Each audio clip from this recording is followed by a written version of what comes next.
Standard 9 algebra. बच्चों यहाँ पर हम रिमाइंडर थ्योरम और फैक्टर थ्योरम के बारे में पढ़ने जा रहे हैं। Remainder theorem, factor theorem. First let us see the remainder theorem. Remainder theorem कहते हैं अगर पी एक्स एक पॉलिनोमियल है, ओके, उस पॉलिनोमियल को, ये नहीं पॉलिनोमियल जिसमें वेरिएबल्स x होगा, तो पी एक्स नाम का एक पॉलिनोमियल को हमने डिवाइड किया x+4 से, that means x+4 is the divisor. तो डायरेक्ट हमें रिमाइंडर मिलेगा, बिना डिविजन किए हम रिमाइंडर देख सकते हैं, that is p-4 will be the remainder. P X में x की जगह डिवाइसर का +4 है ना यहाँ पर कांस्टेंट, उसको -4 में उसके ऑपोजिट वो वैल्यू निकालोगे, दैट मीन्स p-4 का वैल्यू जो होगा that will be the remainder. Okay, with an example I am going to explain this. एक एग्जाम्पल है पी एक्स x² + 7x + 15 है और इसको डिवाइड करना है, दैट मीन्स डिवाइसर मैंने दिया x+4 डिवाइसर दिया। ओके, तो इस पॉलिनोमियल को हमें x+4 से डिवाइड करना है। दोनों तरीके से हम डिवाइड करना जानते हैं। एक्चुअली 3 मेथड हमने सीखा है डिवाइड करने के लिए। एक नॉर्मल मेथड है और एक सिंथेटिक डिवीजन मेथड है और एक लीनियर मेथड है। तो आई थिंक आप लोगों को सिंथेटिक डिवीजन ज़्यादा इजी लगेगा, तो मैं सिंथेटिक डिवीजन इधर पहले आपको दिखा रही हूँ। सिंथेटिक डिवीजन लिखने के लिए हमें इसका जो डिविडेंड है उसका हमें कोएफिशिएंट फॉर्म लिखना पड़ेगा।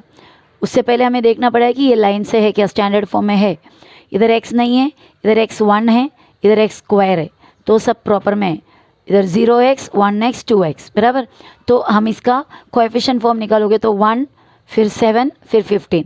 डायरेक्ट मैं सिंथेटिक डिवीजन कर रही हूँ, 1 7 और 15। उसके बाद हमें सिंथेटिक डिवीजन के लिए इस तरह लाइन डालना होगा बराबर। और हमारा डिवाइसर क्या है, x+4 में जो कांस्टेंट है +4 उसका नेगेटिव हो गया, सॉरी उसका ऑपोजिट हो गया -4। उसके बाद ये टर्म को नीचे लाएंगे हम, अभी इन दोनों को इंटू करेंगे, 1 4 ज़ा 4, पॉजिटिव नेगेटिव नेगेटिव। अब इन दोनों को कैलकुलेट करना है, एक का साइन पॉजिटिव है दूसरे का नेगेटिव है, तो अलग अलग साइन है, तो हम क्या करेंगे माइनस करके बड़े का साइन, दैट मीन्स 7 में से 4 गया 3 और बड़ा 7 है उसका साइन पॉजिटिव है। पॉजिटिव साइन तो मोस्ट प्रोबेबली हम लिखते नहीं हो।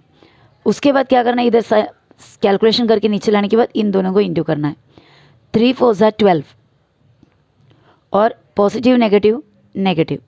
ये कैलकुलेशन करके होने के बाद हमें 15 और -12 दोनों का यहाँ पर करना है। इधर मल्टीप्लिकेशन के बाद दोनों का साइन अलग अलग है तो सब्ट्रैक्ट करेंगे, 15 में से 12 सब्ट्रैक्ट किया 3 और बड़े का sign positive, and this term is the remainder. Now we are going to apply the remainder theorem. अभी पी एक्स यहाँ पर है, पी एक्स क्या है, x² + 7x + 15, जिसको अभी हमने डिवाइड किए। डिवाइसर हमारा x+4 था, तो रिमाइंडर थ्योरम के हिसाब से पी एक्स की जगह इसका ऑपोजिट -4, p-4 का वैल्यू जो होगा that will be the remainder. Remainder theorem कहते हैं p x की जगह में डिवाइसर का कांस्टेंट में जो है उसका ऑपोजिट दैट इज -4, उसका जो वैल्यू होगा that will be the remainder. So remainder theorem के हिसाब से remainder is equal to p-4। So we are going to find out the value of p-4।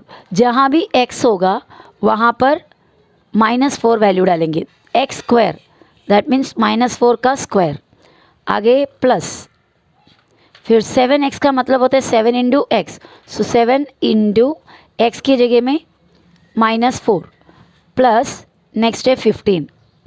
Now -4 का square means -4 into -4, minus minus plus हो जाता है और 4 4 सा 16। कोई भी नंबर का स्क्वायर नेगेटिव नहीं होता, पॉजिटिव होता है, क्योंकि नेगेटिव नंबर का स्क्वायर भी नेगेटिव को 2 बार इंटू करने पे पॉजिटिव हो जाता है। और ये दोनों करने पर पॉजिटिव नेगेटिव नेगेटिव, 7 4 सा 28 और ये प्लस 15। अब ये जो 16 है वो पॉजिटिव नंबर है, 28 जो है नेगेटिव नंबर है, 15 जो है पॉजिटिव नंबर है। 2 पॉजिटिव नंबर मिला, एक नेगेटिव नंबर। तो आपको क्या करना होता है, जितने भी पॉजिटिव नंबर है उसको एक साथ ऐड करके पॉजिटिव साइन डालो, जितने भी नेगेटिव नंबर्स है उसको एक साथ ऐड करके नेगेटिव साइन डालो। वापस से एक बात, इस बात का ध्यान देना, जितने अगर समझो आपके पास एक से ज़्यादा पॉजिटिव नंबर्स और नेगेटिव नंबर्स ऐसा मिक्स होकर पड़ा है और उसका कैलकुलेशन करने के लिए जितने भी पॉजिटिव नंबर्स है उसका एडिशन करके पॉजिटिव का ही साइन डालो और जितने भी नेगेटिव नंबर्स है उसको भी ऐड करके नेगेटिव साइन डालो और उसके बाद जो पॉजिटिव नंबर ऐड करके जो नंबर मिला, नेगेटिव नंबर ऐड करके जो नंबर मिला, दोनों को आपस में सब्ट्रैक्ट करो। देखते हैं, ये पॉजिटिव है, ये भी पॉजिटिव है, दोनों को ऐड करो। पॉजिटिव 16 और पॉजिटिव 15 ऐड करने पे आपको मिलेगा 31 पॉजिटिव 31 और नेगेटिव नंबर एक ही है ऐड करने के लिए और उसके साथ कोई नंबर नहीं है तो नेगेटिव 28। अब ये पॉजिटिव मिला, ये नेगेटिव मिला, दोनों को सब्ट्रैक्ट करना है क्योंकि अलग अलग साइन है ना। तो 31 और 28 को माइनस करने पे आपको मिलेगा 3 और बड़े का साइन 31 बड़ा है, उसका साइन पॉजिटिव, तो हमारे आंसर का भी sign positive. Sorry, instead of 7 we have to write 3। तो रिमाइंडर हमें मिला by remainder theorem, remainder is 3। जब हम सिंथेटिक डिवीजन किए तभी भी हमें रिमाइंडर 3 मिला और रिमाइंडर थ्योरम से भी हमें रिमाइंडर 3 मिला। So this is the way we find out the remainder of the polynomials division directly without doing any division. कोई भी डिवीजन किए बिना हम डायरेक्ट इस तरह रिमाइंडर फाइंड आउट कर सकते हैं जब पॉलिनोमियल का डिवीजन होता है। तो अभी हमें देखना है फैक्टर थ्योरम क्या है। रिमाइंडर थ्योरम तो अभी देखा। फैक्टर थ्योरम का मतलब हमने अगर रिमाइंडर थ्योरम यूज़ करके रिमाइंडर फाइंड आउट किया और वो रिमाइंडर 0 निकला, then the divisor is a factor of the dividend. अगर समझो px एक पॉलिनोमियल है और उसको x माइनस 5 से डिवाइड किया, px एक पॉलिनोमियल है और उससे x माइनस 5 से डिवाइड किया और हम रिमाइंडर फाइंड आउट कर रहा है रिमाइंडर थ्योरम से px के जगह आपको क्या डालना होगा 5। p5 फाइंड आउट करने के बाद p5 का वैल्यू अगर आपको 0 मिल रहा है, अगर p5 का वैल्यू आपको 0 मिल रहा है, then we can say that x minus 5 is a factor of px. Okay, p minus 5 is a factor, sorry, p5 is 0, then x minus 5 is a factor of px. जैसे अभी हमने जो किया px जो है उसको हमने किससे डिवाइड किए थे, x प्लस 4 से हमने डिवाइड किया था, बराबर। अभी जो जस्ट पहले हमने जो सॉल्व किया उसका डिवाइसर था x प्लस 4 और हमें p माइनस 4 का वैल्यू मिला था 3, p माइनस 4 का वैल्यू 3 मिला, दैट मीन्स रिमाइंडर इज 3। अगर रिमाइंडर 0 होता, p माइनस 4 0 होता तो वो फैक्टर होता, that means x plus 4 is a factor of px, लेकिन अभी 0 नहीं है, that means p minus 4 is not equal to 0, therefore x plus 4 is not a factor of px। Okay, तो फैक्टर थ्योरम में भी और रिमाइंडर थ्योरम में भी एक ही थ्योरम यूज़ कर रहा है, पर रिमाइंडर फाइंड आउट करने के बाद अगर वो रिमाइंडर 0 निकला तो फैक्टर है, अगर 0 नहीं निकला तो फैक्टर नहीं है। अब ये फैक्टर होना या फैक्टर नहीं होना उसका मतलब क्या है। जैसे अभी मैं 10 को 5 से डिवाइड करेंगे तो 5 के टेबल में कम्प्लीटली 10 जाता है, तो हम कहते हैं कि 5 इज़ अ फैक्टर ऑफ 10। इसका मतलब 10 5 के टेबल में कम्प्लीटली जाता है। So that is the meaning of factor. So let's start the next practice set, that is 3.5. Find the value of the polynomial 2x minus 2x cube plus 7 using the given values of x. ये हमारा px है, दिया हुआ polynomial, और इसका value find out करना है for the given values of x, दिया हुआ x का वैल्यू के हिसाब से। x के जगह 3 डालना है, दैट मीन्स ये पॉलिनोमियल को हम अगर एज्यूम किया px तो p3 फाइंड आउट करना है, फिर p माइनस 1 फाइंड आउट करना है और p0 फाइंड आउट करना है। x के जगह पहले 3 फिर -1 फिर 0 अप्लाई करके हमें वैल्यू फाइंड आउट करना है दिया हुआ पॉलिनोमियल का। तो हमने पहले px माना किसको, 2x minus 2x cube plus 7 को, तो दिस इज px। ज़रूरी नहीं कि हमें इसको स्टैंडर्ड फॉर्म में करना है, डायरेक्ट भी वैल्यू निकाल सकते हो। तो देयरफॉर p x के जगह में 3 डाल के वैल्यू निकालना है। 2 लिखा, 2x का मतलब 2 इंटू एक्स, तो इंटू x के जगह 3 माइनस 2 यहाँ पर इंटू है x क्यूब यानी 3 क्यूब प्लस 7। जहाँ जहाँ x था वहाँ से सभी जगह में हमने 3 डाला, इसिकल टू 2 3 4 हो गया 6, और ये माइनस, अब ये 2 इधर इंटू डालो, पहले क्यूब करो। 3 का क्यूब कितना होता है? 3 into 3 into 3, that means 3 cube. 3 cube का मतलब है 3 को 3 बार, 3 क्यूब का मतलब 3 को 3 टाइम्स, 3 3 ज़ा 9, 9 3 ज़ा 27 प्लस 7।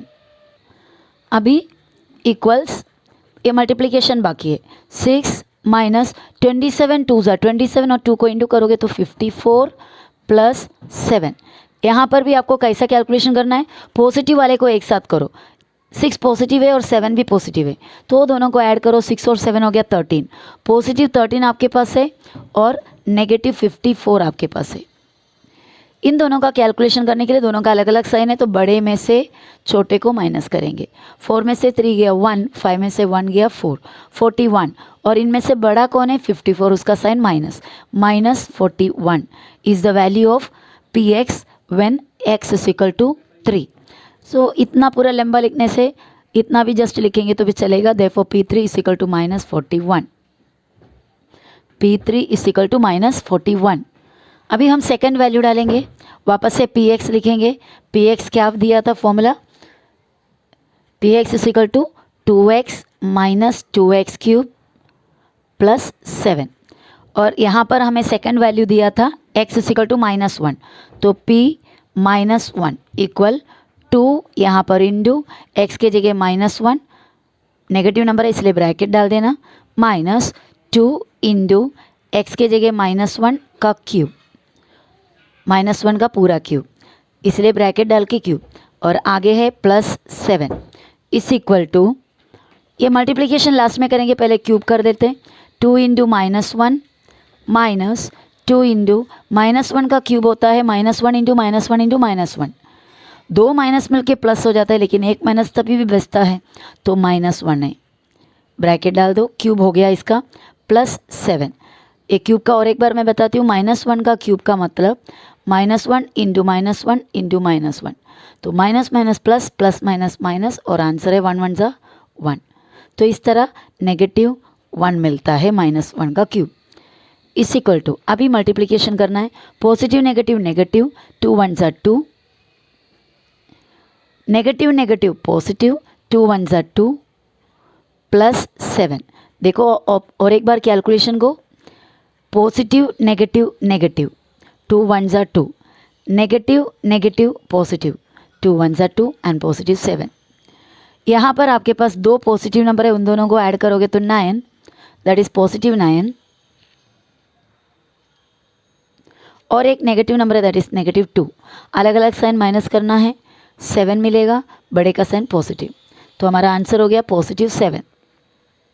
तो फाइनल आंसर इस तरह उठा के लिखेंगे, P -1 इज इक्वल टू 7। अभी थर्ड वैल्यू जो दिया हुआ अप्लाई करना है, Px is equal to 2x minus 2x cube plus 7। Therefore third value हमें दिया था x is equal to 0, isn't it? Third value हमें दिया हुआ था x is equal to 0, so P इधर 0 इक्वल 2 इंटू, इधर 2x मतलब 2 इंटू x के जगह 0 माइनस 2 इंटू x के जगह 0 एंड इट्स क्यूब प्लस 7। आगे अभी आगे 2 0 ज़ा 0 माइनस 2 इंटू क्यूब करना है, तो 0 का क्यूब होता है 0 प्लस 7, 0 माइनस 2 0 ज़ा अगेन 0 प्लस 7, 0 सब कैंसिल होकर बाकी बचता है सिर्फ 7। Okay, so final answer, there is no place over here, so I am writing here P0 is equal to 7। तो ये हेडिंग में 3 क्वेश्चन दिया हुआ, वो तीनों हो गया। अभी आपके पास नेक्स्ट क्वेश्चन ये है, for each of the following polynomial find P1 P0 and P -2। तो एक पोलिनोमियल दिया Px is equal to X cube, तो x की जगह में आपको पहले 1, फिर उसके बाद 0, उसके बाद -2, इतना अप्लाई करके उसका वैल्यू 3 बार 3 अलग अलग वैल्यू मिलेगा, वो फाइंड आउट करना है। और इसके बाद पी वाई दूसरा एक पोलिनोमियल दिया Y square minus 2y plus 5, इसमें भी y की जगह पहले 1 अप्लाई करना है और उसके बाद y की जगह 0 और उसके बाद y की जगह -2 और P X next polynomial is equal to X raise to 4 plus sorry minus 2x square minus x, तो x की जगह में पहले की जैसे 1 फिर उसके बाद 0 उसके बाद -2, ऐसा 3 बार करना है. Okay, if you have understood the sum just now which I have done, अभी जो किया हुआ सम को अगर अच्छा से समझ लिया है तो this all these sums are really easy for you. So I hope you will do this sum your own and show me.